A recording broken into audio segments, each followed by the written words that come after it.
Indonesia mempunyai kebiasaan mengkonsumsi makanan rendah lemak mirip dengan orang Jepang, Cina, Thailand, dan Filipina. Namun setelah dilakukan survei perbandingan kolesterol, orang Indonesia mempunyai kadar kolesterol yang paling tinggi bila dibandingkan dengan negara-negara tetangga tersebut. Hiperkolesterolemia ialah suatu kondisi yang disebabkan oleh gangguan metabolisme lemak sehingga memicu tingginya kadar kolesterol dalam darah. Hiperkolesterol merupakan keadaan di mana kolesterol total lebih dari 200 mg per desiliter. Kolesterol low density lipoprotein lebih dari 100 mg per desiliter dan kolesterol trigliserida lebih dari 150 mg per desiliter. Kolesterol merupakan bahan utama pada membran sel. Kolesterol dapat disintesis oleh tubuh dan bukan merupakan nutrisi esensial. Jenis makanan yang mengandung kolesterol dalam jumlah besar akan menghambat sebagian dari sintesis kolesterol endogen. Kadar kolesterol LDL yang tinggi dalam jangka waktu yang lama merupakan faktor risiko terkena penyakit jantung iskemik dan stroke. Sebesar 80% dari kolesterol di dalam darah diproduksi oleh tubuh sendiri. Kolesterol tidak dapat beredar secara mandiri dalam pembuluh darah, maka diperlukan sarana pengangkutan untuk dapat mencapai bagian-bagian tubuh yang membutuhkan. Kolesterol dapat terikat pada protein yang berupa lipoprotein. Kolesterol dibawa melalui aliran darah dalam dua komponen protein, yaitu lipoprotein berdensitas rendah atau low density lipoprotein yang biasa kita kenal dengan kolesterol jahat, dan lipoprotein berdensitas tinggi atau high density lipoprotein yang biasa kita kenal dengan kolesterol baik. Ukuran LDL lebih besar dari ukuran HDL karena LDL memiliki ukuran partikel yang lebih besar. Hal tersebut memungkinkan LDL lebih mudah tersangkut di lapisan dinding arteri. Jika lipoprotein LDL yang tersangkut di arteri semakin banyak, maka semakin besar risiko terkena penyakit jantung koroner jika tidak diimbangi dengan kadar HDL yang tinggi. Penumpukan kolesterol atau plak-plak pada pembuluh darah ini dikenal dengan istilah aterosklerosis. Aterosklerosis adalah penumpukan kolesterol atau plak-plak pada pembuluh darah yang berlebihan sehingga mengakibatkan terbentuknya lesi lemak yang disebut plak ateromatosa pada permukaan dalam dinding arteri.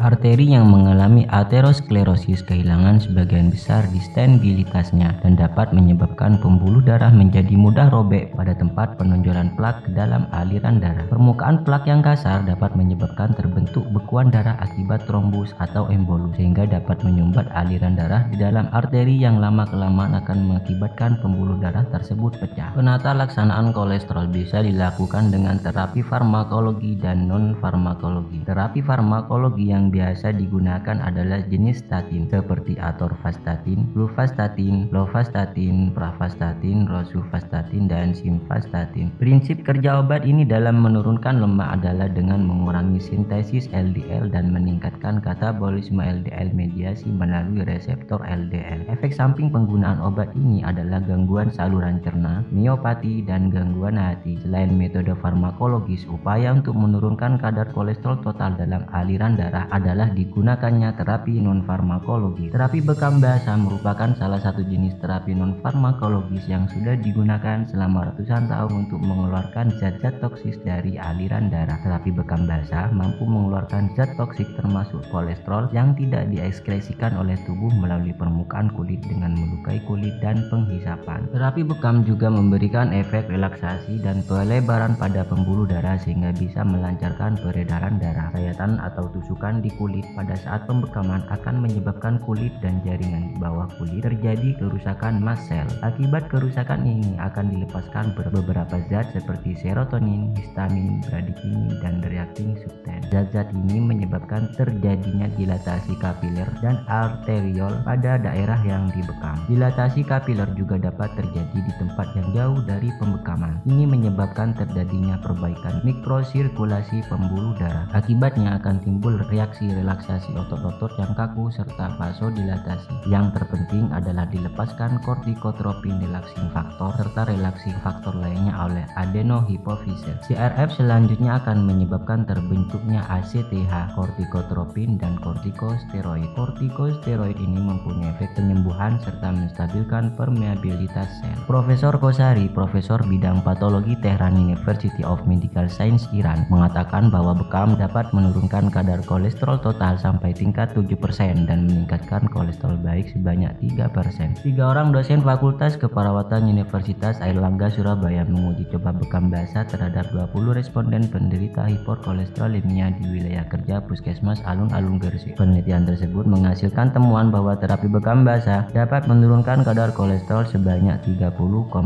mg per dl. Penelitian lain juga dilakukan oleh Mukarromah Prodi Keperawatan Universitas Islam Negeri Syarif Hidayatullah Jakarta di Klinik Bekam Al-Sabil Holistik Jakarta. Penelitian tersebut juga menghasilkan temuan bahwa bekam dapat menurunkan kadar kolesterol dalam darah sampai 29,6 mg per desiliter. Peningkatan konsumsi lemak sebanyak 100 mg per hari dapat meningkatkan kadar kolesterol total sebanyak 3 mg per desiliter. Keadaan ini dapat berpengaruh pada biosintesis kolesterol. Oleh sebab itu, jangan ragu untuk rutin berbekam setidaknya 1 bulan sekali sebagai upaya pencegahan hiperkolesterolemia serta membantu organ-organ tubuh yang berperan mengeluarkan zat-zat beracun. Frekuensi bekam juga perlu ditingkatkan sampai 4 kali dalam 1 bulan bagi penderita hiperkolesterolemia. Segera jadwalkan sesi terapi bekam basah bersama terapis kepercayaan Anda. Salam sehat, Bekamers.